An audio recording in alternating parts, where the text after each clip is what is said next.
नमो नमः। आजच्या भागात आपण चित्रकाव्यमधील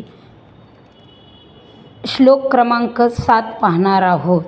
या श्लोकाचे उदाहरण आहे वाकोवाक्यमचे हे एक उत्तम उदाहरण आहे। लक्ष्मी माता आणि पार्वती माता या दोघींमधला हा संवाद आहे आणि हा संवाद बोलताना लक्ष्मी माता ही पार्वती मातेला काही प्रश्न विचारते। पार्वती माता मात्र त्याची उत्तरे सुंदररित्या देते आणि त्याच्यामुळेच हे वाकोवाक्यमचे एक छान उदाहरण आहे।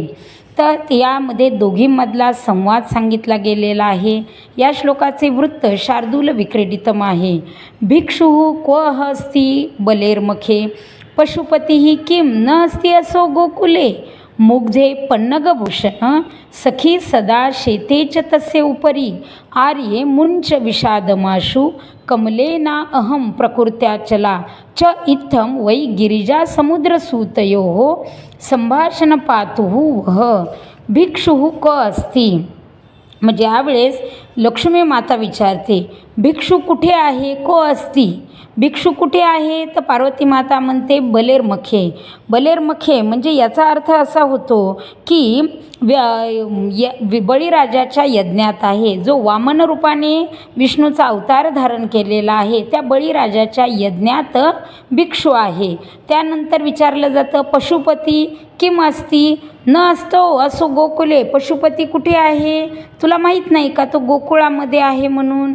मग त्यानंतर असे विचारले जाते मुग्धे पन्नगभूषण सापांचे आभूषण असलेला कुठे आहे तर तो सखी सदा शेतेच तसे उपरी। शेते म्हणजे झोपणे, तो सखी मैत्रिणी सदैव तो त्याच्यावरच झोपलेला आहे, सापाच्या वर।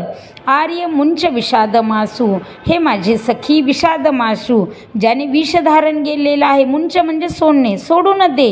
त्यावेळेस पार्वती माता म्हणते कमले न हम प्रकृत्याचला, माझा स्वभाव तुझ्यासारखा चंचल नाही।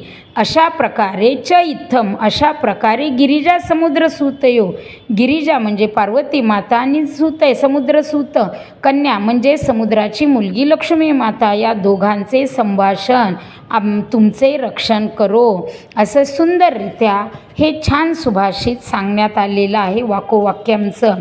तर या चित्रकाव्यामध्ये अंतरालापः, अन्योक्ती, प्रहेलिका, समस्यापूर्ती, हास्योक्ती, कर्तृगृप्ता, प्रहेलिका, वाकोवाक्यमचे असे 7 सुभाषितामधले वेगवेगळे प्रकार असलेले सांगितले गेलेले आहे।